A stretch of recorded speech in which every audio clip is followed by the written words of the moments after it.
Do PSL.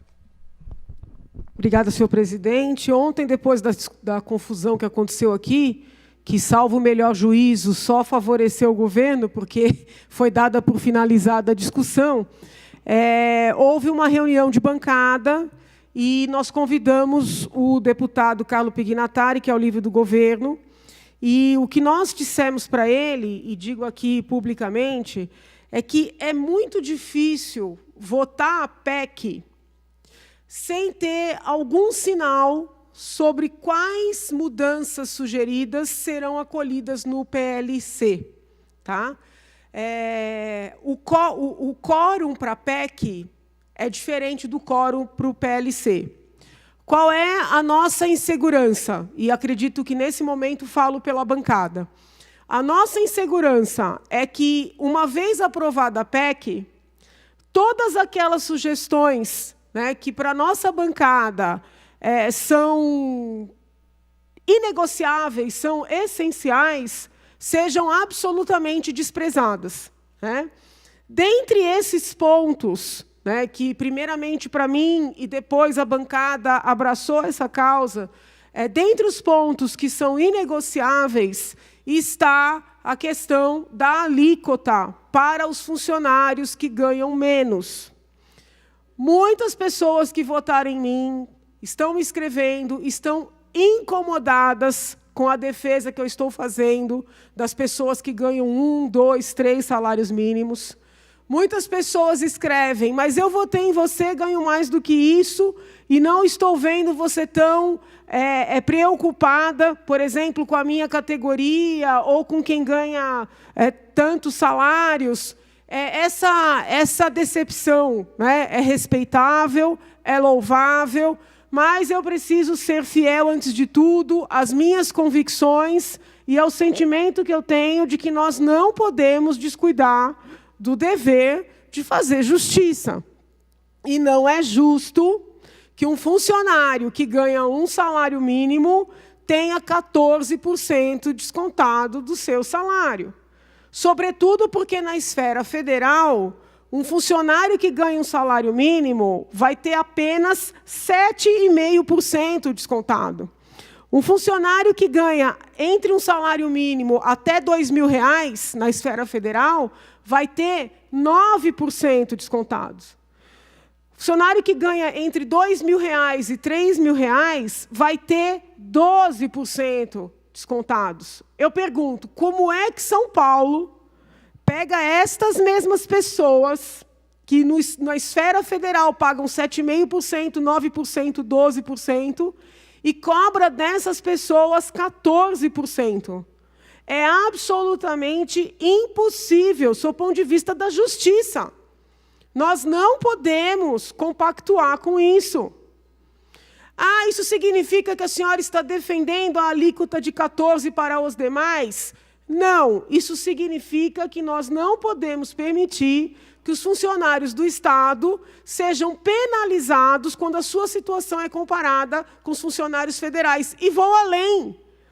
Não podem esses funcionários que ganham tão pouco ser penalizados quando sua situação é comparada com os trabalhadores da esfera privada. Porque na esfera privada, essas faixas salariais não pagam nada perto do que se pretende cobrar desse pessoal.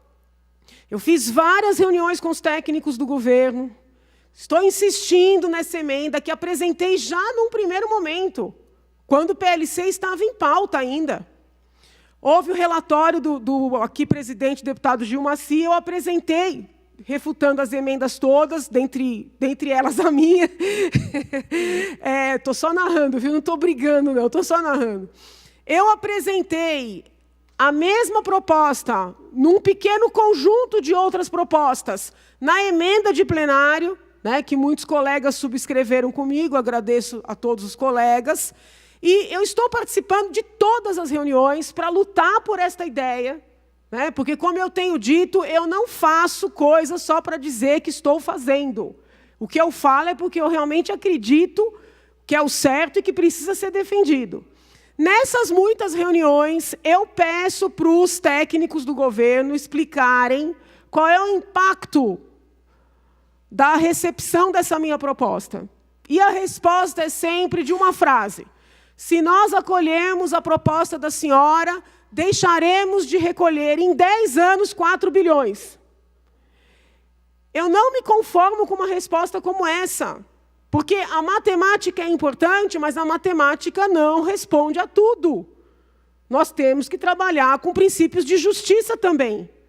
De todo modo, de ontem para hoje, eu tenho feito contas e mais contas e consultado pessoas, seja da área matemática, seja da área financeira, seja da área econômica, e esses 4 bilhões não se sustentam. Por quê?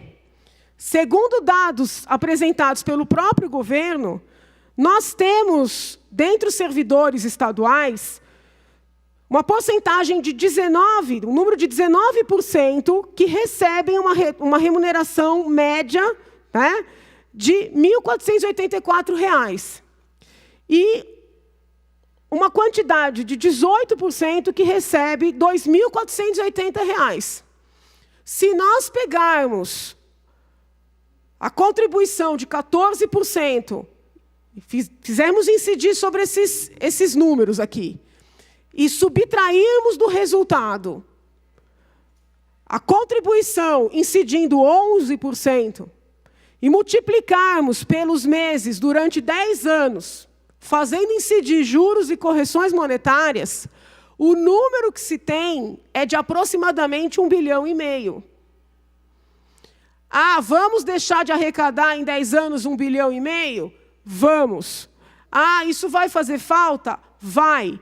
Mas vai fazer menos falta do que para aquela família que recebe um salário mínimo e vai ter que recolher 3% a mais.